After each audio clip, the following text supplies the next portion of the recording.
নমস্কার বন্ধুরা, দিব্যজ্যোতি ওয়ার্ল্ডে আপনাদের সকলকে স্বাগত। আজ আবার চলে এসেছি আপনাদের সামনে।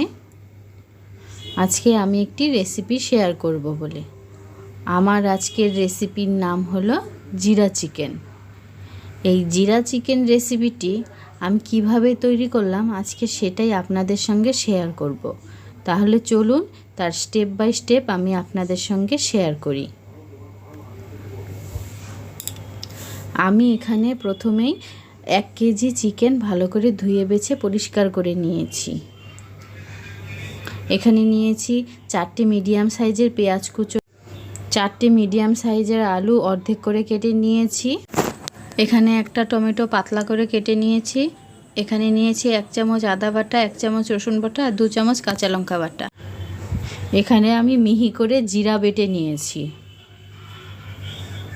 আর নিয়েছি গোটা জিরে আর 2টো শুকনো লঙ্কা।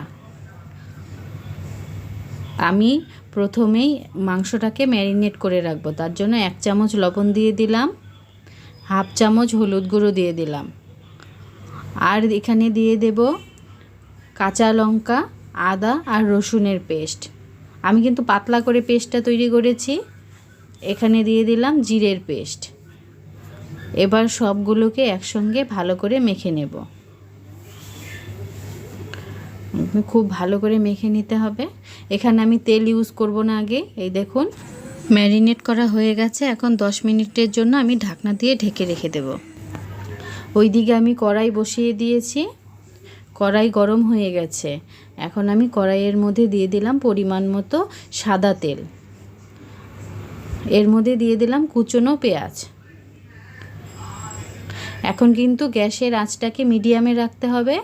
এই দেখুন আমি পেঁয়াজ কুচোগুলো দিয়ে খুব ভালো করে নেড়ে চেড়ে আমি মোটামুটি 7 মিনিটের মতো মিডিয়াম আঁচে নাড়াচাড়া করেছি। করে এই দেখুন যখন লালচে হয়ে এসেছে আমি তখন এই দেখুন পেঁয়াজ ভাজাগুলো আমি এখন নামিয়ে নেব।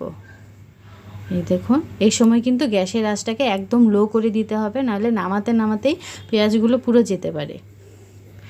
এই দেখুন বাকি তেল যে ছিল তার মধ্যে এখন আমি কেটে রাখা আলুগুলো দিয়ে দিচ্ছি। কেটে রাখা আলুগুলো দিয়ে দেওয়া হয়ে গেলে ওর মধ্যে দিয়ে দিলাম হাফ চামচ লবণ আর 1 চিমটে হলুদ গুঁড়ো।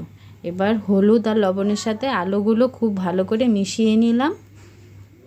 মেশানো হয়ে গেছে। এখন আমি 5 থেকে 7 মিনিট মিডিয়াম আঁচে আলুগুলো লালচে করে ভেজে নেব। আলু ভাজা হয়ে গেছে। এই দেখুন এখন আমি এই যে নামিয়ে নিলাম। এবার কড়াইয়ের বাকি তেলের মধ্যে আমি ফোড়নে দিয়ে দিলাম গোটা জিরে আর শুকনো লঙ্কা। শুকনো লঙ্কাটাকে একটু ফাটিয়ে দিয়েছি। জিরেটা লালচে হওয়া পর্যন্ত ওয়েট করব। এই দেখুন লালচে হতে শুরু করেছে। এখন এর মধ্যে আমি ম্যারিনেট করা মাংসগুলো দিয়ে দেব।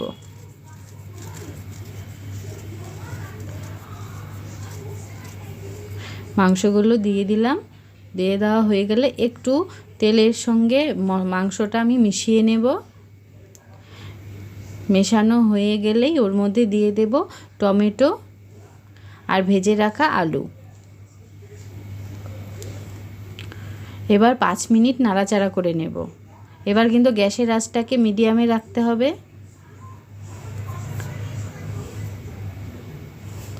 পাঁচ মিনিট হয়ে গেছে। এখন আমি ঢাকনা দিয়ে আরও 5 মিনিট রান্না হতে দেব। 5 মিনিট পরে আমি ঢাকনা খুলে নেব।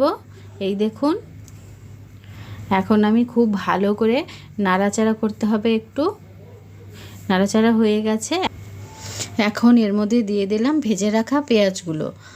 এবার মাংসের সঙ্গে ভেজে রাখা পেঁয়াজগুলো খুব ভালো করে মিশিয়ে নেব। মেশানো হয়ে গেলেই আমি ঢাকনা দিয়ে গ্যাসের আঁচটাকে লো করে দিয়ে 15 মিনিটের জন্য ঢেকে দেব।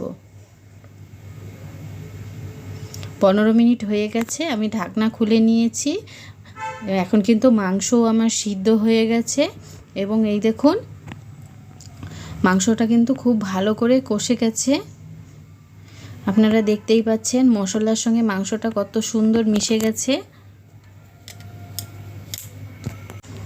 আর এই দেখুন মাংসের থেকে কিন্তু তেল ছাড়তে শুরু করেছে। এই সময় কিন্তু গ্যাসের আঁচটাকে একদম লোতে রেখে দিতে হবে, না হলে কিন্তু মাংস নিচে ধরে যেতে পারে। এই জন্য এই দেখুন এখন এর মধ্যে আমি দিয়ে দিলাম 1 কাপ গরম জল। আপনারা আপনাদের প্রয়োজন অনুযায়ী জলটা দেবেন। আমার যতটুকু ঝোল লাগবে আমি সেই অনুযায়ী 1 কাপ গরম জল দিয়েছি। এই দেখুন এখন একটু ফুটতে দেব। এইদিকে ফুটতে ফুটতে আমি গ্যাসের ওই পাশে একটি কড়াই চাপিয়ে দেব। কড়াই গরম হয়ে গেছে, এখন ওর মধ্যে আমি দিয়ে দিচ্ছি গোটা জিরে। এবার আমি গোটা জিরেটাকে একটু রোস্ট করে নেব। গ্যাসের আঁচ হাই ফ্লেমে রেখে মোটামুটি 30 সেকেন্ড একটু নাড়াচাড়া করলেই হয়ে যাবে। যখন সুগন্ধ বেরোবে তখন আমরা নামিয়ে নেব। এই দেখুন আমার কিন্তু 30 সেকেন্ড হয়ে গেছে, খুব সুন্দর গন্ধ বেরিয়েছে। এখন আমি গুঁড়ো করে নেব নামিয়ে। এই দেখুন আমার রোস্টেড জিরে গুঁড়ো রেডি হয়ে গেছে। এখন আমি এই জিরে গুঁড়োটা এই মাংসের ঝোলের মধ্যে দিয়ে দেব। এবার আমি খুব ভালো করে মিশিয়ে নেব।